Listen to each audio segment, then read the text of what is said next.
Good evening, नमस्कार दोस्तों। आपका स्वागत है आपके अपने YouTube channel it's easy to learn 138 में। हमारा लक्ष्य आपकी तैयारी बेहतर नहीं बेहतरीन हो। आज मैं लेकर आया हूँ साइंस का वरदान सीरीज का 50वां सेट, यानी आज हमारे सीरीज का अर्धशतक भी पूरा हो जाएगा। लेकिन फिर भी आप हमारे चैनल को सब्सक्राइब नहीं करते।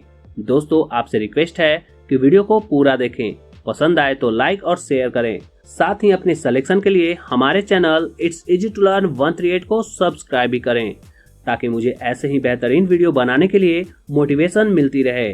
चलिए अब सेशन को शुरू करते हैं। Let's get started. आज के इस इम्पोर्टेंट सेशन का पहला प्रश्न है, इलेक्ट्रॉन के तरंग प्रकृति की खोज सर्वप्रथम किसने की थी? Option A Thomson, option B de Broglie, option C Rutherford, option D Bohr. इस प्रश्न का सही उत्तर है ऑप्शन बी डी ब्रोगली, यानी इलेक्ट्रॉन के तरंग प्रकृति की खोज सर्वप्रथम डी ब्रोगली ने की थी। डी ब्रोगली ने 1924 में यह प्रस्ताव दिया था कि इलेक्ट्रॉन जैसे कणों को तरंग के रूप में भी माना जा सकता है, जबकि इलेक्ट्रॉन की खोज जे थॉमसन ने 1897 में कैथोड किरणों के गुणों का अध्ययन करने के क्रम में किया था। उन्होंने दिखाया कि कैथोड किरणें अज्ञात आवेशित कणों से बनी होती है, जिन्हें बाद में इलेक्ट्रॉन कहा गया। रदरफोर्ड ने 1911 में स्वर्ण पत्रों के ऊपर न्यूट्रॉन की बमबारी कराने के दौरान नाभिक की खोज की थी। बात करें नील्स बोर की, तो इन्होंने 1913 में परमाणु का एक मॉडल प्रस्तुत किया, जिसके माध्यम से बताया कि इलेक्ट्रॉन नाभिक के चारों ओर विशिष्ट कक्षाओं में घूमते रहते हैं। दूसरा प्रश्न है, मेसॉन के खोजकर्ता कौन हैं? Option A Pauli, option B Chadwick, option C Yukawa, option D Thomson. इस प्रश्न का सही उत्तर है ऑप्शन सी युकावा। आइए इसे याद रखने की ट्रिक भी जान लीजिए। मेसॉन में सन आ रहा है, सन यानी बेटा, और युकावा से अगर हम का को हटा दें तो ये युवा बन जाएगा। इस तरह से हमें प्राप्त होगा सन और युवा, और इन्हीं दो शब्दों से आप इसे याद रख सकते हैं कि सन यानी कि युवा। तो मेसॉन की खोज किसने की थी? युकावा ने। पाउली ने अपवर्जन सिद्धांत का प्रतिपादन किया था, जिसके अनुसार किसी परमाणु में दो इलेक्ट्रॉन एक ही समय में सभी 4 क्वांटम संख्याओं को साझा नहीं कर सकते। पाउली को इस खोज के लिए 1945 में भौतिकी का नोबेल पुरस्कार भी मिला था। सर जेम्स चैडविक ने न्यूट्रॉन की खोज 1932 में किया था, जिसके लिए इन्हें 1935 में भौतिकी के नोबेल पुरस्कार से सम्मानित किया गया था। तीसरा प्रश्न है, हीलियम की संयोजकता कितनी है? Option A 0, option B 1, option C 3, option D 2। सबसे पहले यह जान लेते हैं कि संयोजकता है क्या। तो संयोजकता वह संख्या है जो यह दर्शाती है कि एक परमाणु कितने अन्य परमाणुओं के साथ बंधन बना सकता है। आइए अब इस प्रश्न का उत्तर जान लेते हैं। इस प्रश्न का सही उत्तर है ऑप्शन ए 0। हीलियम एक अक्रिय गैस है, जिसे नोबेल गैस भी कहा जाता है, और इसकी परमाणु संख्या 2 होती है, जिससे इसकी बाहरी कक्षा में 2 ही इलेक्ट्रॉन होते हैं जो इसे स्थिर बनाते हैं, जिसके कारण हीलियम का परमाणु अन्य परमाणुओं के साथ आसानी से बंधन नहीं बनाता है, और इसलिए इसकी संयोजकता 0 होती है। चौथा प्रश्न है, यूरेनियम न्यूक्लियस में कितने प्रोटॉन हैं? Option A 90, option B 91, option C 92, option D 93।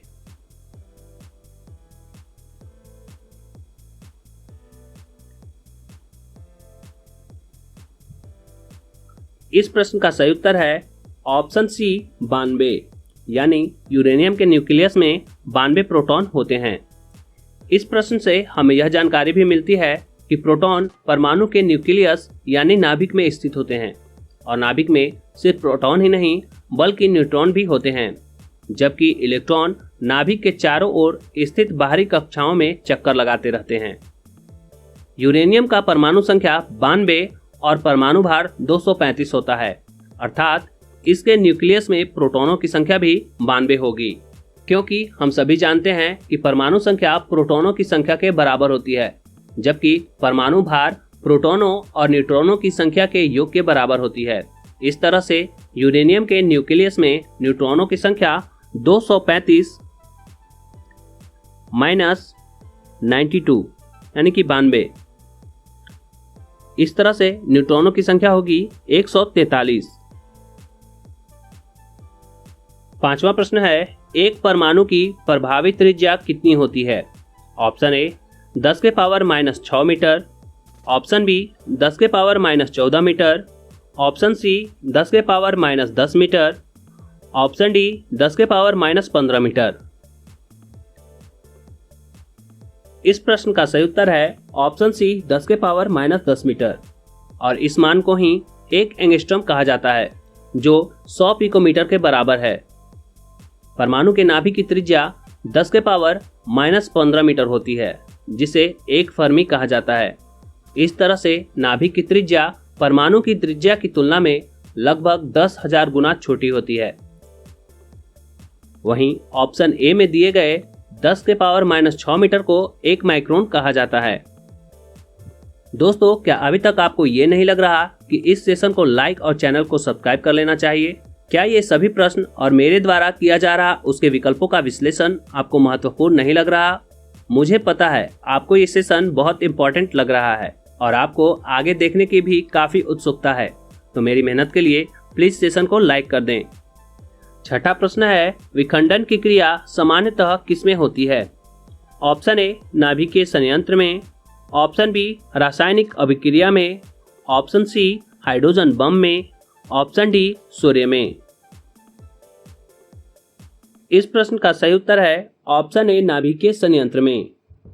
जबकि रासायनिक अभिक्रिया एक ऐसी प्रक्रिया है जिसमें एक या एक से अधिक पदार्थ आपस में क्रिया करके एक या एक से अधिक नए पदार्थ का निर्माण करते हैं। वहीं हाइड्रोजन बम नाभिकीय संलयन के सिद्धांत पर कार्य करता है तथा सूर्य में ऊर्जा का मुख्य कारण भी नाभिकीय संलयन ही होता है। सातवां प्रश्न है, एक हाइड्रोजन एटम में कितने न्यूट्रॉन होते हैं? Option A 1, option B 2, option C 3, option D कुछ नहीं।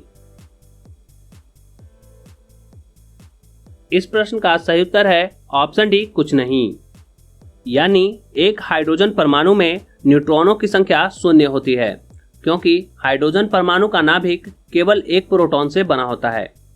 हाइड्रोजन के 3 समस्थानिक होते हैं, प्रोटियम, ड्यूटेरियम और ट्रिटियम। हाइड्रोजन के समस्थानिक ड्यूटेरियम में 1 न्यूट्रॉन तथा ट्रिटियम में 2 न्यूट्रॉन होते हैं। साथ ही भारी जल, जिसे ड्यूटेरियम ऑक्साइड भी कहा जाता है, हाइड्रोजन के समस्थानिक ड्यूटेरियम से बना होता है। आठवां प्रश्न है, परमाणु का कौन सा भाग विद्युत धारा का निर्माण करता है? Option A proton, option B electron, option C positron, option D neutron. इस प्रश्न का सही उत्तर है ऑप्शन बी इलेक्ट्रॉन। आइए जान लेते हैं विकल्प में दिए गए और भी कणों के बारे में।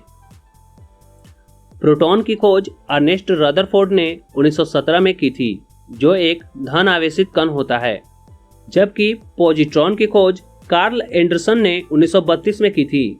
वहीं न्यूट्रॉन की खोज जेम्स चैडविक ने 1932 में ही की थी। 9वां प्रश्न है, दिए हुए ताप पर गैस की एक निश्चित मात्रा के लिए दाब नियत रहता है। यह निष्कर्ष किस नियम से निकलता है? ऑप्शन ए चार्ल्स के नियम से, ऑप्शन बी बॉयल के नियम से, ऑप्शन सी एवोगाद्रो की अभिकल्पना से, ऑप्शन डी पास्कल के नियम से। इस प्रश्न का सही उत्तर है ऑप्शन ए चार्ल्स के नियम से, अर्थात चार्ल्स के नियमानुसार भी समानुपाती टी होता है। बॉयल का नियम यह है कि जब तापमान नियत होता है तो गैस का दाब और आयतन एक दूसरे के व्युत्क्रमानुपाती होते हैं, अर्थात P समानुपाती 1/v। जबकि एवोगाद्रो की अभिकल्पना के अनुसार समान ताप और दाब पर सभी गैसों के समान आयतन में अणुओं की संख्या समान होती है। वहीं बात करें एवोगाद्रो स्थिरांक के मान की, तो इसका मान होता है 6.022 गुना 10 के पावर 23। पास्कल के नियम के अनुसार किसी बंद द्रव या गैस में किसी एक बिंदु पर लगाया गया दाब द्रव के हर बिंदु पर समान रूप से प्रसारित होता है। 10वां प्रश्न है, निश्चित ताप और दाब पर विभिन्न गैसों के विसरण के आपेक्षिक वेग उनके घनत्व के वर्गमूल के विपरीत अनुपात में होते हैं। यह नियम किसका है? ऑप्शन ए बॉयल का नियम, ऑप्शन बी डाल्टन का नियम, ऑप्शन सी ग्राहम का नियम, ऑप्शन डी चार्ल्स का नियम। इस प्रश्न का सही उत्तर है ऑप्शन सी ग्राहम का नियम। जबकि डाल्टन के आंशिक दाब के नियमानुसार गैर अभिक्रियाशील गैसों के मिश्रण का कुल दाब व्यक्तिगत गैसों के आंशिक दबाव के योग के बराबर होता है। प्रश्न संख्या 11 है, समान ताप और दाब पर गैसों के समान आयतनों में अणुओं की संख्या समान होती है। यह किस नियम के अनुसार है? ऑप्शन ए बॉयल का नियम, ऑप्शन बी एवोगाद्रो की परिकल्पना, ऑप्शन सी डाल्टन का नियम, ऑप्शन डी चार्ल्स का नियम। जी हाँ, इस प्रश्न का सही उत्तर है ऑप्शन बी एवोगाद्रो का नियम, जो कि अभी अभी मैंने 9वें प्रश्न में पढ़ाया। 12वां प्रश्न है, गैसों के विसरण नियम का उपयोग किसमें होता है? ऑप्शन ए समस्थानिकों को अलग करने में, ऑप्शन बी गैसों के वाष्प घनत्व के निर्धारण में, ऑप्शन सी गैसों के मिश्रण को अलग करने में, ऑप्शन डी उपर्युक्त सभी में।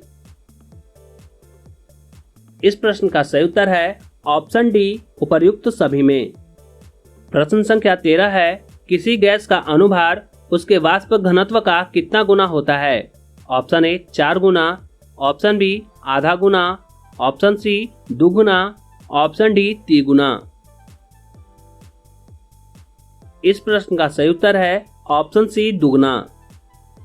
14वां प्रश्न है, एक मोल बंधन को तोड़ने के लिए आवश्यक ऊर्जा को क्या कहते हैं? ऑप्शन ए गठन की ऊष्मा, ऑप्शन बी दहन की ऊष्मा, ऑप्शन सी बंधन ऊर्जा, ऑप्शन डी कैलोरी मान। इस प्रश्न का सही उत्तर है ऑप्शन सी बंधन ऊर्जा। जबकि किसी पदार्थ के दहन के लिए आवश्यक ऊष्मा की मात्रा दहन की ऊष्मा कहलाती है, वहीं कैलोरी मान वह ऊर्जा है जो किसी पदार्थ के पूर्ण दहन से प्राप्त होती है। 15वां प्रश्न है, मैग्नीशियम ऑक्साइड में कैसा बंध होता है? ऑप्शन ए सहसंयोजक बंध, ऑप्शन बी आयनिक बंध, ऑप्शन सी उप सहसंयोजक बंध, ऑप्शन डी इनमें से कोई नहीं। इस प्रश्न का सही उत्तर है ऑप्शन बी आयनिक बंध, यानी मैग्नीशियम ऑक्साइड में आयनिक बंध होता है। 16वां प्रश्न है, जल के एक अणु का ज्यामितीय आकार कैसा होता है? ऑप्शन ए रेखीय, ऑप्शन बी पिरामिडीय, ऑप्शन सी कोणीय, ऑप्शन डी 1 व 2 दोनों। इस प्रश्न का सही उत्तर है ऑप्शन सी कोणीय, या फिर ऑप्शन में आपको कोणीय के जगह भी शेप भी दे सकता है, यानी कि जल के एक अणु का ज्यामितीय आकार कोणीय या फिर भी शेप का होता है। प्रश्न संख्या 17 है, जब दो परमाणुओं के बीच 2 जोड़े इलेक्ट्रॉन का साझा होता है तब उनके बीच कैसा बंध बनता है?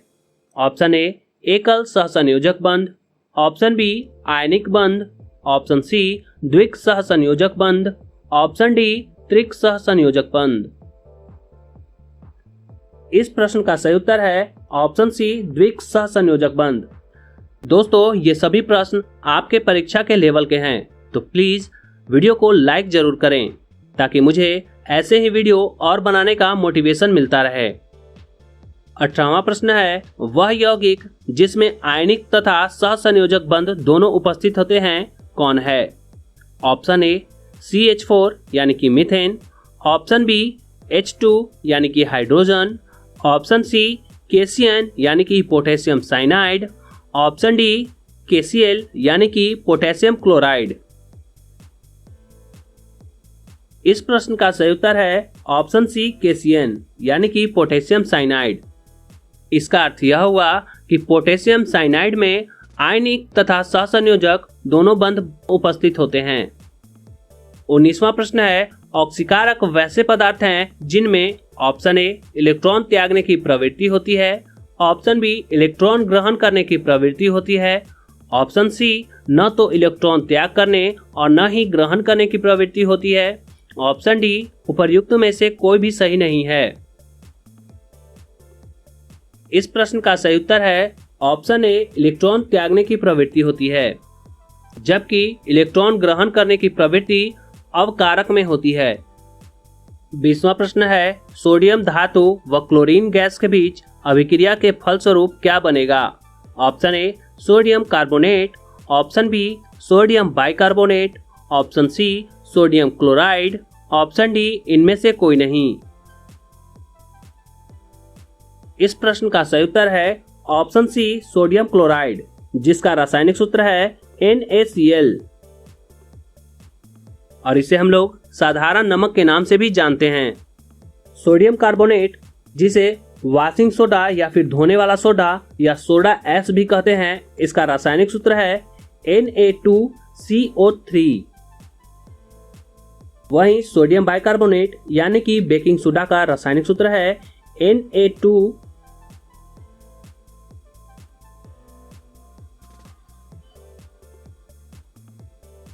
वहीं सोडियम बाइकार्बोनेट, जिसे बेकिंग सोडा के नाम से भी जाना जाता है, का रासायनिक सूत्र है NaHCO3।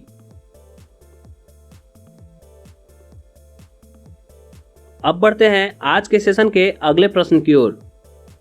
प्रश्न संख्या 21 है, लोहे पर जंग लगना किसका उदाहरण है? ऑप्शन ए, जस्तीकरण का। ऑप्शन बी, बहुलीकरण का। ऑप्शन सी, अवकरण का। ऑप्शन डी, ऑक्सीकरण का। इस प्रश्न का सही उत्तर है ऑप्शन डी, ऑक्सीकरण का। जबकि लोहे को जंग से बचाने के लिए लोहे पर जस्ता का परत चढ़ाया जाता है, जिसे जस्तीकरण कहा जाता है। वहीं बात करें बहुलीकरण की, तो बहुलीकरण वह प्रक्रिया है जिसमें छोटे छोटे अणु मिलकर एक बड़ा अणु का निर्माण करते हैं। 22वां प्रश्न है, ऑक्सीकरण वह प्रक्रिया है जिसमें तत्व की संयोजकता ऑप्शन ए घट जाती है, ऑप्शन बी बढ़ जाती है, ऑप्शन सी अपरिवर्तित रहती है, ऑप्शन डी इनमें से कोई नहीं। इस प्रश्न का सही उत्तर है ऑप्शन बी बढ़ जाती है, यानी ऑक्सीकरण में इलेक्ट्रॉन का त्याग होता है, साथ ही तत्व की संयोजकता भी बढ़ जाती है। 23वां प्रश्न है, इलेक्ट्रॉन त्यागने की प्रवृत्ति क्या कहलाती है? ऑप्शन ए उत्प्रेरण, ऑप्शन बी अभिप्रेरण, ऑप्शन सी ऑक्सीकरण, ऑप्शन डी अवकरण। इस प्रश्न का सही उत्तर है ऑप्शन सी ऑक्सीकरण, जबकि अवकरण में इलेक्ट्रॉन ग्रहण करने की प्रवृत्ति होती है।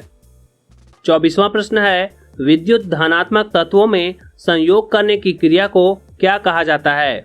ऑप्शन ए ऑक्सीकरण, ऑप्शन बी दहन, ऑप्शन सी भंजन, ऑप्शन डी अवकरण।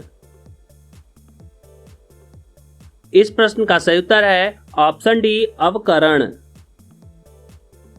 25वां प्रश्न है, वैद्युत अपघटन में अवकरण किस पर होता है?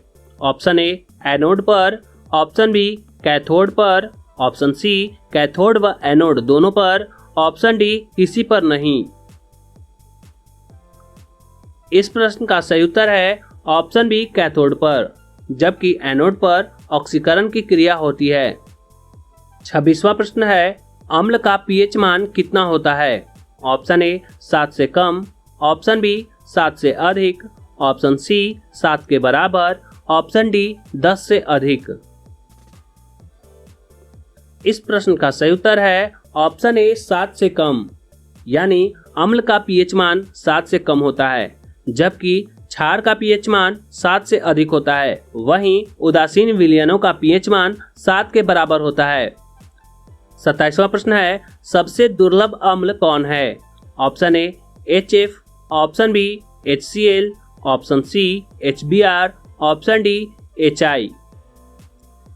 यानी HF यानी हाइड्रोजन फ्लोराइड, HCl यानी हाइड्रोक्लोरिक अम्ल, HBr यानी हाइड्रोजन ब्रोमाइड, HI यानी कि हाइड्रोजन आयोडाइड। इस प्रश्न का सही उत्तर है ऑप्शन ए HF यानी कि हाइड्रोजन फ्लोराइड, यानी हाइड्रोजन फ्लोराइड सबसे दुर्लभ अम्ल है। 28वां प्रश्न है, बैटरी आवेशन की क्रिया में किसका स्थानांतरण होता है? ऑप्शन ए न्यूट्रॉनों का, ऑप्शन बी प्रोटॉनों का, ऑप्शन सी इलेक्ट्रॉन और प्रोटॉन दोनों का, ऑप्शन डी केवल इलेक्ट्रॉनों का। इस प्रश्न का सही उत्तर है ऑप्शन डी केवल इलेक्ट्रॉनों का। 29वां प्रश्न है, क्षारीय विलयन की पीएच कितनी होगी? ऑप्शन ए 7 से कम, ऑप्शन बी 5, ऑप्शन सी 7 से अधिक, ऑप्शन डी 0। इस प्रश्न का सही उत्तर है ऑप्शन सी 7 से अधिक, जो कि अभी अभी मैंने 26वें प्रश्न में बताया था। दोस्तों, अगर आपको हमारा ये सेशन पसंद आ रहा हो तो वीडियो को लाइक जरूर करें, साथ ही अपने दोस्तों के साथ शेयर और हमारे चैनल को सब्सक्राइब करना बिल्कुल ना भूलें। 30वां प्रश्न है, रसायन का राजा किसे कहा जाता है? ऑप्शन ए H2SO4 यानी सल्फ्यूरिक अम्ल को, ऑप्शन बी HNO3 यानी कि नाइट्रिक अम्ल को, ऑप्शन सी HCl यानी कि हाइड्रोक्लोरिक अम्ल को, ऑप्शन डी CO2 यानी कि कार्बन डाइऑक्साइड को। इस प्रश्न का सही उत्तर है ऑप्शन ए H2SO4 को, यानी कि सल्फ्यूरिक अम्ल को रसायनों का राजा कहा जाता है। प्रश्न संख्या 31 है, भस्मों का स्वाद कैसा होता है? ऑप्शन ए खारा, ऑप्शन बी खट्टा, ऑप्शन सी मीठा, ऑप्शन डी स्वादहीन। इस प्रश्न का सही उत्तर है ऑप्शन ए खारा, जबकि अम्लों का स्वाद खट्टा और उदासीन पदार्थों का स्वाद स्वादहीन होता है। प्रश्न संख्या 32 है, जल में घुलनशील भस्म को क्या कहते हैं? ऑप्शन ए अम्ल, ऑप्शन बी लवण, ऑप्शन सी क्षार, ऑप्शन डी इनमें से कोई नहीं। इस प्रश्न का सही उत्तर है ऑप्शन सी क्षार, यानी कि जल में घुलनशील भस्म को क्षार कहा जाता है। आज के सेशन का 33वां और आखिरी प्रश्न है, कांच पर लिखने के लिए किस अम्ल का प्रयोग किया जाता है? Option A hydrogen fluoride, option B hydrochloric अम्ल, ऑप्शन सी नाइट्रिक अम्ल, ऑप्शन डी टार्टरिक अम्ल। इस प्रश्न का सही उत्तर है ऑप्शन ए हाइड्रोजन फ्लोराइड, जबकि टार्टरिक अम्ल अंगूर, इमली आदि में पाया जाता है। तो दोस्तों, ये थे आज के अर्धशतकीय सेट के 30 प्लस महत्वपूर्ण प्रश्न। उम्मीद करता हूँ आज का ये सेशन आपको पसंद आया होगा और ये प्रश्न आपको आपके एग्जाम्स में सफलता दिलाने में जरूर मदद करेंगे। तो सोचना कैसा? कर दीजिए लाइक के बटन को प्रेस और शेयर कीजिए इसे अपने दोस्तों मित्रों के साथ, ताकि उन्हें भी हो इस सीरीज का लाभ और उनकी भी तैयारी हो आप जैसी बेहतरीन। आज के लिए बस इतना ही, मिलते हैं फिर अगले सेट में महत्वपूर्ण प्रश्नों के साथ। तब तक के लिए be happy, take care, bye bye.